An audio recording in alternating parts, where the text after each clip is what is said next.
श्री शिवाय नमस्तुभ्यम।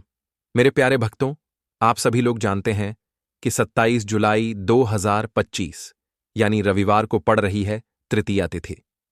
और भक्तों, यह वह तिथि है जो सावन मास में पड़ने वाली सबसे बड़ी तिथि है, क्योंकि यह सावन मास पड़ने वाली है और इसका बहुत ही बड़ा और विशेष महत्व होता है। पूज्य गुरु जी ने कहा है कि अगर कभी भी मौका लग जाए और सावन मास की तृतीया तिथि को पड़ जाए तो आप लोगों को 3 तुलसी पत्ते वाला उपाय तो अवश्य ही करना चाहिए। इन दोनों का संयोग बहुत ही कम आता है। इसी के साथ में गुरु जी ने अपनी शिव पुराण कथा में बताया है कि इस दिन आपको एक 3 तुलसी पत्ते वाला उपाय तो आपको अवश्य ही करना चाहिए, क्योंकि ऐसा दिन पूरे साल में सिर्फ एक ही बार आता है। और भक्तों, आप सभी लोग जानते हो कि रविवार का अगर सबसे बड़ा कोई उपाय है तो वह 3 तुलसी पत्ते वाला उपाय। तो भक्तों, सावन मास की तृतीया के दिन आप लोगों को इस 3 तुलसी पत्ते वाला उपाय को जरूर करना है। बहुत सारे लोग होंगे जिन लोगों ने इस उपाय को ना किया हो, मतलब पूरा साल निकल गया, उन्होंने किसी भी दिन इस 3 तुलसी पत्ते वाला उपाय को ना किया हो। पर भक्तों, आपके पास एक आखिरी मौका बचा हुआ है दोस्तों, जो कि 27 जुलाई 2025 सावन मास की रविवार के दिन है। इस दिन आप लोगों को इस वाले उपाय को जरूर कर लेना है।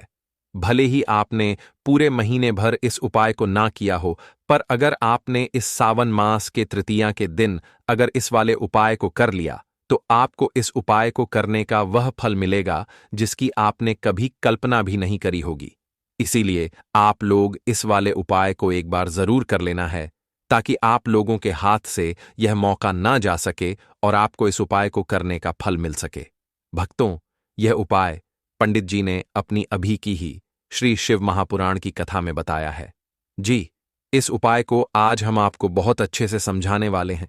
इस वीडियो को देखने के बाद इस उपाय को समझने के लिए आपको कोई और वीडियो को देखने की जरूरत नहीं पड़ेगी। तो चलिए भक्तों, उपाय को शुरू करते हैं। देखिए, यह इस सावन मास के तृतीया के दिन यह इतना खास होता है, इतना महत्वपूर्ण होता है।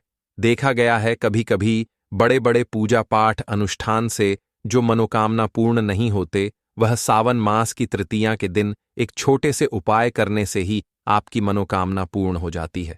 और बहुत सारे लोगों ने इस उपाय को किया भी है और उनको इस उपाय को करने का फल भी जरूर मिला है। अगर आप लोग भी इस उपाय को करना चाहते हैं तो आप इस उपाय को पहले अच्छे से समझ लेना, सुन लेना। उसके बाद करना, आपको इस उपाय का फल जरूर मिलेगा। और इस उपाय को कर लेने से आपके घर में चाहे किसी भी प्रकार की दुख और समस्या क्यों ना चल रही हो, आपको उसका कारण भी नहीं पता है कि भाई यह समस्या किस कारण से चल रही है। उसका कुछ भी कारण हो सकता है, जैसे पितृदोष हो सकता है या किसी भी तरह का मंगल दोष भी हो सकता है। तो इस दिन आप लोगों को यह वाला उपाय कर लेना है। यह एक ऐसा उपाय है जिस उपाय को अगर किसी विशेष दिन पर किया जाए तो भाई उस विशेष दिन का जो है वह तो हमें मिलता ही मिलता है, पर हमने उस दिन पर इस उपाय को किया है तो हमें उससे भी बड़ा फल मिलता है, और फल बहुत जल्दी मिलता है, क्योंकि आप इस उपाय को बहुत ही बड़े और विशेष दिन पर कर रहे हो। तो चलिए अब उपाय के बारे में बात करते हैं, लेकिन उससे पहले आप लोगों को यह जानना आवश्यक है कि आखिर यह उपाय किस समय करना है, किसको करना है और कैसे करना है। तो चलिए हम आगे आपको वीडियो में एक एक करके बता देते हैं। लेकिन उससे पहले अगर आप लोग हमारे चैनल पर पहली बार आए हैं या फिर मेरी आवाज आज पहली बार सुन रहे हैं तो हमारे चैनल को सब्सक्राइब जरूर कर लेना और इस वीडियो को लाइक करके कमेंट बॉक्स में श्री शिवाय नमस्तुभयम ओम नमः शिवाय जरूर टाइप कर देना। तो भक्तों, इस 3 तुलसी पत्ते वाला उपाय को हमें इस सावन मास की तृतीया के दिन कैसे करना है, किसको करना है, किस समय करना है और कहां पर करना है, ये सारे सवालों के जवाब आपको इस वीडियो में मिल जाएंगे। और जो यह वीडियो देखेगा भाई, उसको 3 तुलसी पत्ते वाला उपाय जरूर करना चाहिए, क्योंकि इस दिन तुलसी पत्ते का भी बहुत ही बड़ा और विशेष महत्व होता है। आ जाए 3 तुलसी पत्ते वाला उपाय की तो यह सोने पर सुहागा वाली बात हो जाती है, और यह एक बहुत ही बड़ा उपाय हो जाता है इस सावन मास की रविवार का। तो अब भक्तों, इस 3 तुलसी पत्ते वाला उपाय को आखिर करना किसको है, सबसे पहले हम लोग वह बात जान लेते हैं। तो देखो, घर की जो बड़ी माताएं बहनें होती हैं, उन माताओं बहनों में से कोई भी एक बड़ी माता बहन इस वाले उपाय को कर सकती है। और भक्तों, अगर आप चाहे तो अपने घर में से सभी सदस्यों को भी इस उपाय को करवा सकते हैं। अगर किसी व्यक्ति की खुद की कोई मनोकामना है, खुद की कोई दुख और परेशानी है जो कि वह अपने लिए ही करना चाहता है, इस वाले उपाय को तो वह खुद अपने लिए भी कर सकता है। बाकी अगर कोई घर में से ऐसा है जो कि अपने पूरे घर परिवार की सुख और शांति के लिए यह वाला उपाय करना चाहता है, तो भाई वह भी कर सकता है। उसमें भी कोई दिक्कत वाली बात नहीं है। कहने का मतलब यह है कि इस उपाय को हर एक सदस्य भी कर सकता है और पूरे घर परिवार के सदस्य के लिए घर की बड़ी माताओं बहनों में से कोई एक माता बहन भी कर सकती है। माताएं बहनें अगर घर में उपस्थित ना हो या वह यह वाला उपाय ना कर पा रही हो, तो फिर घर का कोई बड़ा सदस्य भी इस 3 तुलसी पत्ते वाला उपाय को कर सकता है, चाहे फिर वह पुरुष ही क्यों ना हो। उसमें कोई भी दिक्कत वाली बात नहीं है। उसके बाद में भक्तों, जो अगला प्रश्न निकल कर आता है वह यह आता है इस उपाय को लेकर कि आखिर इस उपाय को हमें किस समय करना है, सुबह के समय करना है कि शाम के समय करना है। तो देखो, इस वाले उपाय को आप लोग सुबह के समय भी कर सकते हो और शाम के समय प्रदोष काल में भी कर सकते हो। अब अगर आप पूछो कि भाई साहब सबसे उत्तम समय कौन रहेगा इस 3 तुलसी पत्ते वाला उपाय को करने का, तो हम आपसे बस यही कहेंगे कि इस उपाय को आप सुबह के समय करेंगे तो ज्यादा बेहतर होगा। बाकी अगर प्रदोष काल शाम के समय भी करेंगे तो भी अच्छा होगा, उसमें कोई भी दिक्कत वाली बात नहीं है। तो अब भक्तों, जो अगली सबसे बड़ी और महत्वपूर्ण बात आती है वह यह आती है कि सुबह अगर हम उपाय को करेंगे तो हमें कितने बजे से लेकर कितने बजे तक के बीच में करना है, और शाम के समय प्रदोष काल में करेंगे तो हमें कितने बजे से लेकर कितने बजे के बीच में करना है। तो देखो, सुबह जितनी जल्दी हो सके आप उपाय को करने की कोशिश करना। बाकी अगर किसी कारणवश लेट भी हो जाओ, थोड़ी देर भी हो जाए, तो 10 या 11 बजे तक भी आप उपाय कर लेना, पर 12 बजे से ज्यादा देरी ना हो। ठीक है, इस बात का ध्यान रखना। उसके बाद में भक्तों, अगर शाम के समय प्रदोष काल की बात करें, प्रदोष काल का जो समय होता है वह शाम के 6 बजे से शुरू हो जाता है। मतलब शाम के 6 बजे से लेकर 7 बजे के बीच का जो समय होता है, यह समय प्रदोष काल का समय होता है। तो आप इस उपाय को 7 या 8 बजे के बीच में भी कर सकते हो। 6 बजे से रात 8 बजे के बीच में आप कभी भी इस वाले उपाय को कर सकते हो, उसमें कोई भी दिक्कत वाली बात नहीं है। तो देखो भक्तों, सबसे पहला उपाय देखिए आपको क्या करना है। देखिए, सावन मास के दिनों में विशेषकर भगवान शिव और माता पार्वती और विष्णु भगवान का पूजन किया जाता है। अब साथ ही साथ तृतीया तिथि का दिन भी पड़ गया है, तो ऐसा समझ लीजिए आपके जीवन में धन भी आएगा, सुख भी आएगा, धन बढ़ेगा भी, और साथ ही साथ आपके जीवन के सारे संकटों को भगवान शिव जी दूर कर देंगे। भक्तों, तो चलिए सबसे पहले बात कर लेते हैं सबसे पहले उपाय की, जो कि रविवार वाले दिन आपको विशेष करना है। और इस उपाय को करने से आपकी कोई भी ऐसी इच्छा, कोई भी विश जो अभी तक अधूरी है, पूरी नहीं हो रही है, तो आपकी बड़ी से बड़ी विश और मनोकामना भी पूरी हो जाती है जब आप तृतीया तिथि वाले दिन इस पहले उपाय को कर लेते हैं।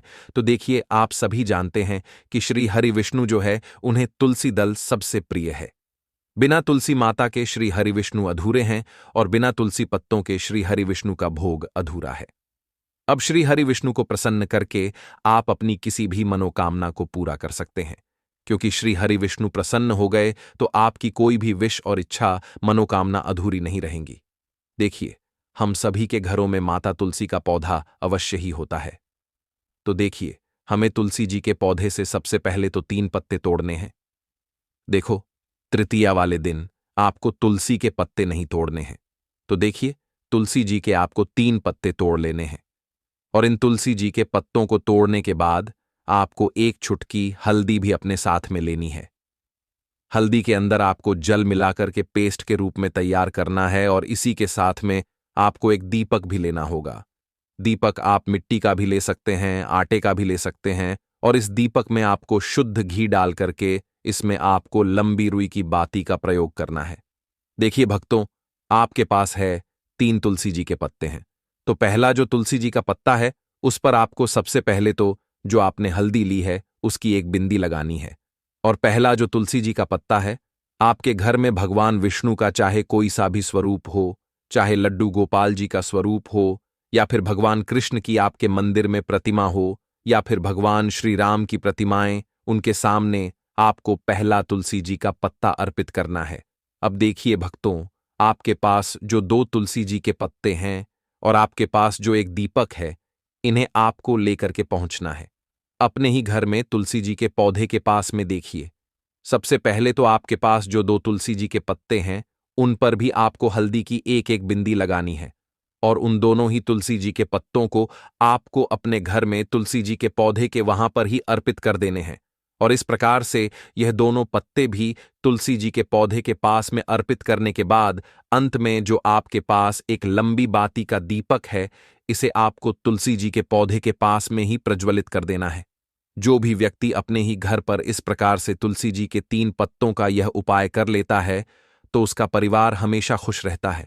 उसके परिवार में कभी भी कोई भी संकट उत्पन्न नहीं होता है और यदि आपके घर में जो भी गृह क्लेश है वह भी समाप्त होते हैं, तो इस प्रकार से यह सुंदर सा उपाय करना है।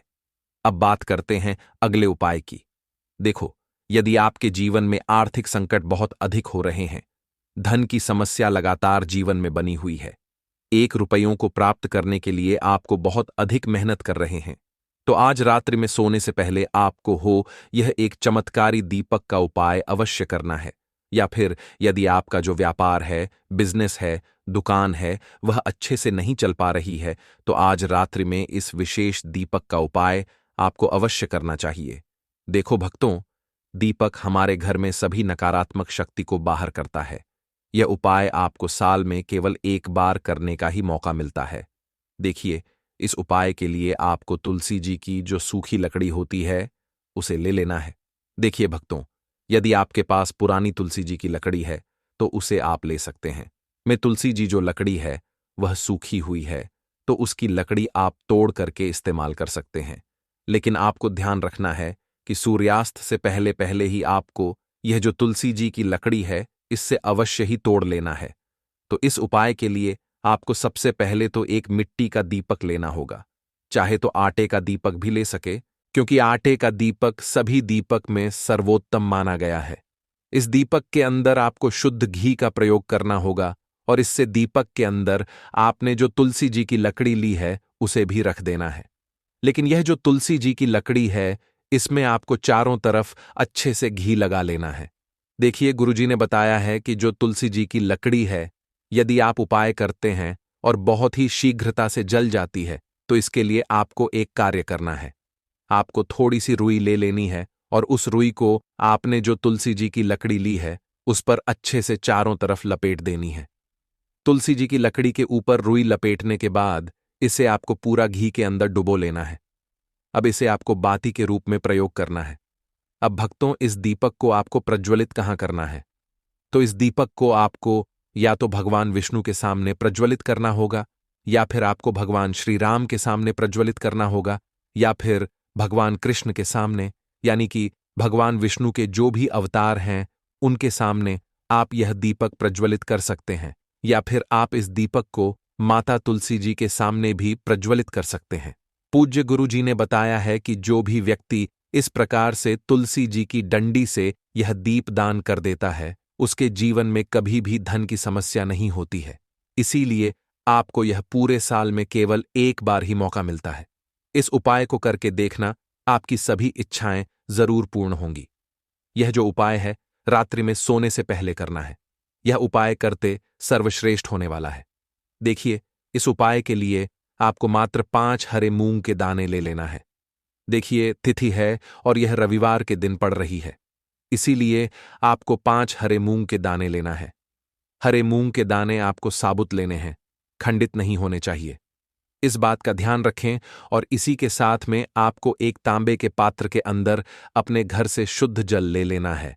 अब भक्तों, इन सभी सामग्रियों को लेकर के आपको सीधे पहुंच जाना है भगवान शिव के मंदिर में। देखिए, इस उपाय को भी आप सुबह भी कर सकते हैं और शाम के समय में भी कर सकते हैं।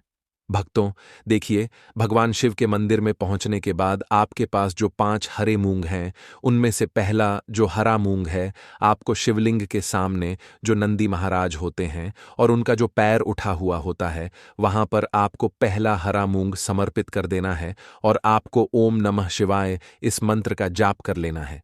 फिर आपको दूसरा हरा मूंग लेना है और शिवलिंग पर जो श्री गणेश जी वाला स्थान होता है वहां पर आपको यह दूसरा हरा मूंग समर्पित कर देना, यानी कि शिवलिंग के सीधे तरफ आपको यह दूसरा हरा मूंग समर्पित करना है। और फिर आपको ओम नमः शिवाय या फिर श्री गणेशाय नमः इस मंत्र का जाप कर लेना है। तीसरा हरा मूंग का दान आपको भगवान शिव की सबसे प्रिय पुत्री माता अशोक सुंदरी वाले स्थान पर समर्पित करना होगा। शिवलिंग की जो जलाधारी होती है, जहां से जल बह के आता है, उसी जलाधारी के बीच में जो कहीं कहीं उठी हुई लाइन होती है सांप की आकृति के रूप में, वहीं पर आपको तीसरा हरा मूंग समर्पित करना है और फिर आपको ओम नमः शिवाय इस मंत्र का जाप कर लेना है। अब भक्तों, चौथा जो हरा मूंग है उसे आपको भगवान कार्तिकेय जी का जो स्थान होता है शिवलिंग पर, वहां पर आपको यह चौथा हरा मूंग का दाना समर्पित कर देना है और आपको ओम नमः शिवाय इस मंत्र का जाप कर लेना है। अब भक्तों, आपके पास जो पांचवा और अंतिम हरा मूंग बचा हुआ है उसे जल के पात्र के अंदर डाल देना है और इस हरे मूंग से युक्त जल से आपको भगवान शिव के शिवलिंग का अभिषेक कर देना है। धीरे धीरे समर्पित करते जाना है और लगातार आपको शिव महापुराण के मूल मंत्र श्री शिवाय नमस्तुभ्यम इस मंत्र का जाप करते रहना है। फिर आपको शिवलिंग के सामने बैठकर, यदि आप अपने बच्चों के लिए यह उपाय कर रहे हैं, यदि आप अपने बच्चों की बुद्धि, ज्ञान और विवेक के लिए उपाय कर रहे हैं, तो उसके लिए आपको प्रार्थना कर लेनी है। या फिर व्यापार में वृद्धि करने के लिए यह उपाय कर रहे हैं तो उसकी कामना करते हुए आपको प्रार्थना कर लेनी है। या फिर अपनी नौकरी के लिए कर रहे हैं, या फिर अपने इंटरव्यू के लिए, या फिर धन की प्राप्ति के लिए कर रहे हैं। जिस भी कामना के लिए आप उपाय कर रहे हैं उसे परिपूर्ण करने के लिए आपको महादेव से प्रार्थना कर लेनी है और फिर आपको वापस अपने घर आ जाना है। पूज्य गुरु जी ने कहा है कि जो भी व्यक्ति इस उपाय को कर लेता है तो यकीन मानिए आपके जीवन की जो सारे संकट, कष्ट और बाधाएं हैं वह सभी समाप्त होंगे। अब हम बात करते हैं तीसरे विशेष उपाय। देखो, भाग्य का साथ आपको मिले तो गुरु बृहस्पति को मजबूत करना बहुत जरूरी होता है। इसीलिए पूज्य गुरुदेव ने एक बहुत ही सुंदर सा उपाय बताया था, जो कि है पीले चावल का थोड़े से अक्षत लेना, चावल लेना। अगर आपको ऐसा लगता है ना कि आपको किसी भी चीज में सफलता नहीं मिल पा रही है, भक्तों किस्मत का साथ आपको नहीं मिल पा रहा है, तो पीले चावल लेना। पीले चावल कैसे करोगे? 11 चावल लेना साबुत, उसके अंदर पीली जो पीला चंदन है वह आपको मिला देना है और चावल को पीला रंग कर देना है। ठीक है? साथ में लेना है एक बेलपत्र और साथ में लेना है तांबे के पात्र के अंदर जल। ठीक है? यह तीनों सामग्री लेकर के रविवार तृतीया तिथि के दिन सुबह से लेकर के रात्रि तक, जब आपकी इच्छा हो तब आप यह उपाय कर सकते हैं। अब आपको क्या करना है? भगवान शिव के मंदिर में जाएंगे। जो एक बेल पत्र है वह माता अशोक सुंदर वाले स्थान। और तो वीडियो कैसी लगी कमेंट में जरूर बताइएगा। वीडियो को लाइक करके कमेंट में हर हर महादेव जरूर लिखें।